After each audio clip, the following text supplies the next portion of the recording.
আর তো মাত্র কয়েকটা দিন, তাই ঈদের দিন চলে আসবে। কিন্তু আগের মতো আর সেই ঈদটা আমি কখনোই ফিরে পাবো না। যখন খুব আনন্দ ফুর্তি করতাম, সবার সাথে ঘুরতে যেতাম, নতুন জামা প্যান্ট পরে বন্ধু বান্ধবদের নিয়ে এদিকে ওদিকে ঘুরতে যেতাম, খুব আনন্দের ছিল সেই দিনগুলো। খুব মনে পড়ে সেই দিনগুলোকে। কিন্তু সময়ের সাথে সাথে সবকিছু পাল্টে গেছে। সময়ের সাথে সাথে দায়িত্ব বেড়ে গেছে, আর দায়িত্ব বাড়ার সাথে সাথে ঈদের আনন্দগুলো মাটি হয়ে গেছে। এখন আর ঈদ এলে আনন্দ লাগে না, বরঞ্চ মাথাতে হাজার হাজার টেনশন জমা হয়ে আসে।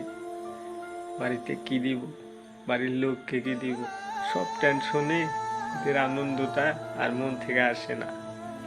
তার উপরেই তোমার দেওয়া সেই কথাগুলো। আগেও তো কত ঈদ গিয়েছে যেখানে তুমি আমি একসাথে ছিলাম, কিন্তু এবার ঈদ হয়তো প্রথম ঈদ যেখানে তোমাকে ছাড়া আমাকে ঈদ কাটাতে হবে। তাই এবারকার ঈদটা আমার কাছে ঈদ মনে হবে না, কারণ এই ঈদে আমার পাশে না তুমি আছো, না আমার কাছে অন্য কোনো কিছু আছে। এই ঈদের দিনটা হয়তো আমার জীবনের সব থেকে কষ্টের দিন হবে।